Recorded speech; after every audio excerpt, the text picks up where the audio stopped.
Perkenalkan, saya Francisca Yohana Auria Cika Pratiska, NIM 231434007. Selamat malam. Selamat malam, Pak. Ya, oke. Sebelumnya saya ingin mengucapkan terima kasih karena Bapak telah bersedia Oke. menjadi narasumber. Jadi dalam tugas UAS pengantar pendidikan saya akan membahas permasalahan aktual pendidikan di Indonesia, yaitu dengan penurunan pendidikan karakter pada peserta didik. Pertanyaan yang pertama, Pak, menurut Bapak, apakah penurunan pendidikan karakter pada peserta didik menjadi salah satu faktor penghambat kemajuan pendidikan di Indonesia? Menurut saya iya. Mengapa? Karena pendidikan itu tidak sama dengan pengajaran, gitu ya. Kalau pengajaran itu kan lebih ke perilaku mentransfer ilmu, gitu ya. Tapi yang namanya pendidikan itu kan tidak hanya berkaitan dengan kognitif, tapi juga berkaitan dengan afeksi, berkaitan dengan keterampilan. Maka pendidikan karakter menjadi bagian dari situ. Nah, kalau pendidikan karakter itu tidak diberikan atau misalnya menurun, ya akibatnya kualitas pendidikan juga menurun sih menurut saya. Terdapat banyak faktor penyebab penurunan karakter pada peserta didik. Apakah guru atau pendidik ini berperan mempengaruhi penurunan karakter pada peserta didik? Ya, kalau kalau guru berperan sebagai salah satu faktor, ya. Mengapa? Karena eh, guru itu kan yang banyak berinteraksi dengan siswa di sekolah, gitu ya. Lalu yang kedua, eh, mengapa guru itu berperanan pada peranan dalam penurunan pendidikan karakter? Menurut saya, ya, salah satu contoh saja, eh, bahwa banyak guru itu kadang-kadang cenderung mengajar dengan menyelesaikan tuntutan kurikulum, gitu ya. Dan kita tahu kurikulum di Indonesia itu sangat padat, bahan atau materi ajarnya itu sangat padat. Atau kalau kita ngomong kurikulum 13, ya kompetensi dasar yang harus diajarkan itu cukup padat. Atau kalau kita ngomong kurikulum merdeka, ya capaian pembelajarannya itu cukup banyak, gitu ya, cukup padat. Sehingga guru kadang-kadang apa, gitu ya, guru kadang-kadang lupa memasukkan entah itu pesan pesan pembelajaran, entah itu value dalam pembelajaran sebagai bagian dari pendidikan karakter. Meski meski ya, ini dalam kurikulum merdeka kan sebetulnya diarahkan juga pada pencapaian salah satu karakter, yaitu profil pelajar Pancasila. Tetapi saya kok tidak terlalu yakin ya dengan konten, dengan kompetensi yang harus disampaikan guru itu. Guru masih sempat me melakukan pendidikan karakter dalam dalam tanda kutip gitu. Apalagi eh, pendidikan karakter ini belum tertangkap dengan baik, dan banyak sekolah itu masih menganggap ini proyek, ya, Ya. ini suatu kegiatan tambahan di luar pembelajaran di kelas, gitu ya. Artinya orang masih belum menangkap pendidikan karakter itu sebetulnya include dalam dalam pembelajaran guru. Salah satu contoh misalnya, saya guru bahasa Indonesia. Ketika saya mengajarkan materi bahasa Indonesia, sekaligus saya bisa melakukan pendidikan karakter. Tidak harus butuh waktu khusus untuk mendidik karakter, gitu maksud saya. Nah, selain guru Ya. itu ada orang tua ya, Pak. Orang tua ini merupakan Hmm. didik utama dan pertama bagi anak. Apakah pola Hmm. asuh yang keliru atau yang kurang tepat ini dapat mempengaruhi karakter pada anak? Karena pola asuh terutama untuk anak-anak, ya, anak-anak yang belum dewasa, artinya anak-anak mulai dari kelompok bermain, mulai dari TK, SD, itu menurut saya peranan orang tua sangat besar. Artinya pola asuh orang tua yang ada di situ sangat berpengaruh terhadap pendidikan karakter, pada terbentuknya karakter, gitu kan. Bukan bukan pendidikan karakter. Dan kita eh, juga yakin, bahkan ini pandangan gereja juga, ya, pendidik yang pertama dan utama karena eh, ya anak itu lebih banyak waktunya itu tinggal bersama dengan orang tua. Nah, kalau ditanya apakah lalu pola asuh itu berpengaruh terhadap pendidikan karakter, jelas, jelas karena yang namanya karakter itu kan sikap, cara bertindak yang terpola sejak anak itu masih kecil gitu ya. Nah, ketika anak sudah masuk ke usia SMP, SMA, mungkin peranan orang tua semakin berkurang. Tetapi pengalaman masa lalu atas pola asuh orang tua itu tetap berpengaruh. Terutama kalau saya yang tadi katanya, terutama pada anak-anak usia sebelum sekolah sampai dia kelompok bermain sampai dia TK dan sampai SD lah usia anak-anak akhir sebelum masuk ke remaja awal. Saya ingin bertanya Pak mengenai masih mengenai orang tua. Nah, kan Hmm, banyak orang tua yang mengambil keputusan tanpa memikirkan perasaan anaknya, seperti kayak perceraian, Pak. Nah, itu tuh hmm. menurut tanggapan Bapak bagaimana sih, Pak? Apakah perceraian ini kasih sayang yang diberikan orang tua akan berkurang untuk anaknya dan itu akan menghambat pembentukan dan perkembangan dari eh, karakter anak? Pasti ya karena apa saya itu kan bergelut pada bagian data ya ketika ketika saya menjadi kepala sekolah saya terheran-heran karena dari tahun ke tahun tingkat perceraian orang tua calon siswa itu semakin banyak. Perceraian orang tua itu akan berpengaruh terhadap jelas jelas.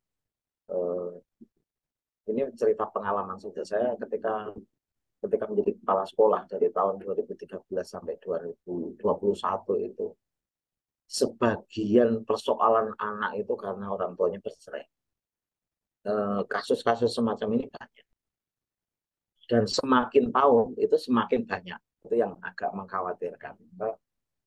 Di satu sisi ya saya prihatin dengan lembaga perkawinan itu menjadi sesuatu yang perlu dievaluasi gitu ya. Di sisi lain kalau konteks kita tentang pendidikan karakter terhadap anak jelasnya kan sangat berpengaruh. Satu, anak kehilangan panutan, anak tidak bisa mengambil keputusan, lalu kemudian misalnya ada persoalan ketika anak misalnya akan memilih perguruan tinggi saja. Anak akan memilih perguruan tinggi ketika sekolah memberi kesempatan anak berkonsultasi dengan psikolog, kita memberi wawasan tentang studi di perguruan tinggi, orang tua kepengennya anak ini jadi dokter, sementara ibunya kepengennya jadi insinyur misalnya. Sementara anak tidak pengen dua-duanya. Nah, sekolah ya akan lebih memihak pada anak daripada ke orang tua.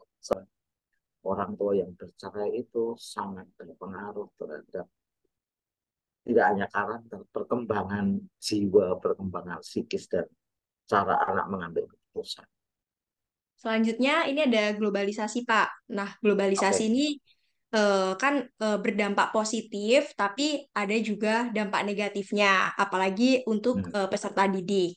Kemajuan Hmm. teknologi ini menyebabkan banyak peserta didik yang kecanduan game online dan Hmm. mengandalkan, misalkan dikasih tugas gitu, Pak. Nah, banyak peserta didik ini kayak mengambil cara yang praktis, kayak misalkan dengan mengambil jawaban langsung di copy paste dari Google tanpa Hmm. membaca buku dulu atau membaca jurnal-jurnal yang mungkin sudah terverifikasi. Nah, Hmm. upaya apa sih Pak yang seharusnya dilakukan orang tua agar anak bisa menggunakan teknologi dengan bijaksana?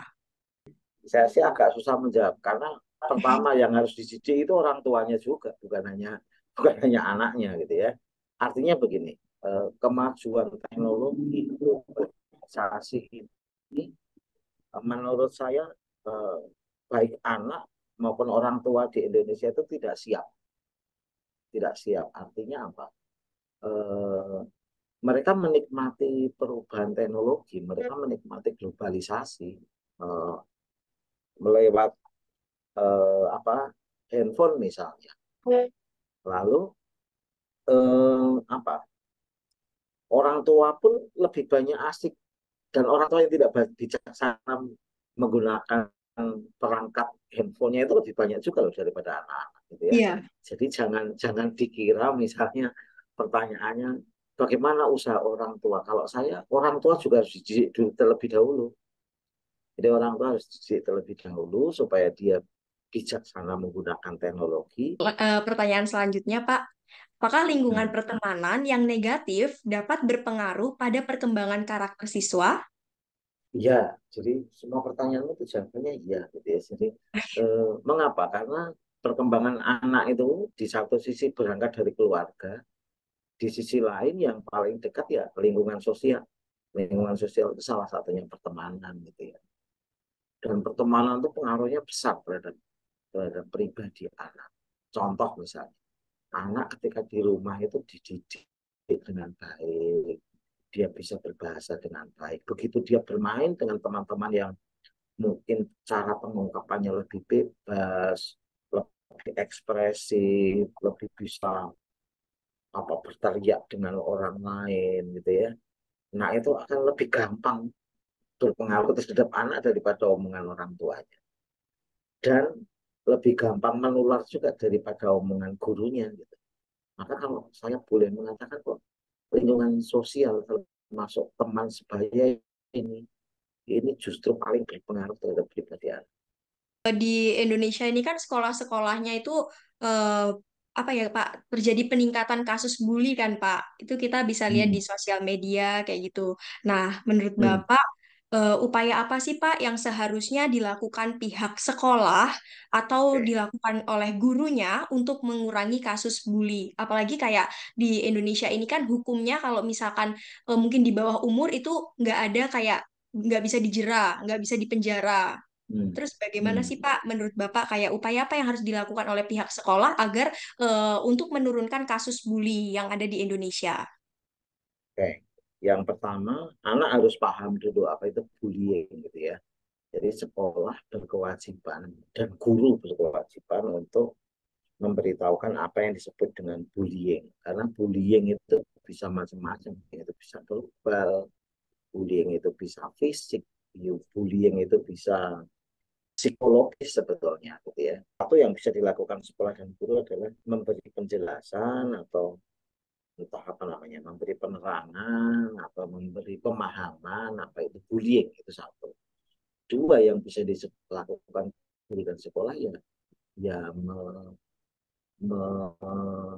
menjelaskan apa yang dimaksud dengan bullying atau misalnya tindakan-tindakan apa yang berupa bullying. Yang ketiga adalah ya sekolah harus punya regulasi, sekolah harus punya tata tertib. Dan bullying itu adalah pelanggaran berat. Jadi persekusi bullying itu pelanggaran berat.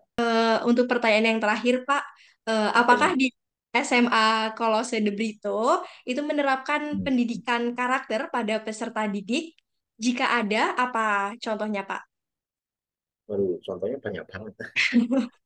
Satu, karena De Brito itu kan sekolah yang sungguh setia dengan visi misi ya. Kita itu punya visi, kita punya misi, kita punya tujuan, lalu kita punya values, school values.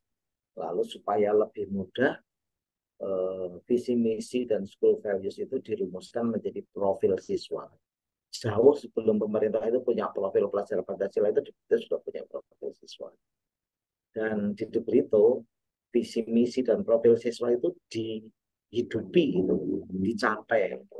Dan kita punya kurikulum sejak saya tahun berapa ya, tahun 2003 saya jadi wakil kepala sekolah bidang kurikulum itu pun kurikulumnya sudah kurikulum berbasis karakter gitu ya. Kita dulu menyebutnya begitu. Jadi berbasis value istilahnya, bukan karakter. Nah, di Debrito itu punya pendidikan karakter yang kita sebut dengan formasi ya. Formasi itu dari formation, artinya membentuk formatif lah kalau kalau istilah yang umum formation. Nah, SMA itu kan mulai dari kelas 1, kelas 2, kelas 3, atau kelas 10, kelas 11, kelas 12 gitu ya. Nah, kita itu punya punya kurikulum contoh bahwa dari kelas 1, kelas 2, kelas 3, atau kelas 10, 11, 12 kita punya sarana formasi yang sering disebut dengan pendidikan kanan. Baik, Pak. Sudah selesai semua pertanyaannya. Terima kasih sudah menjawab Hmm. pertanyaan dengan sangat baik. Hmm.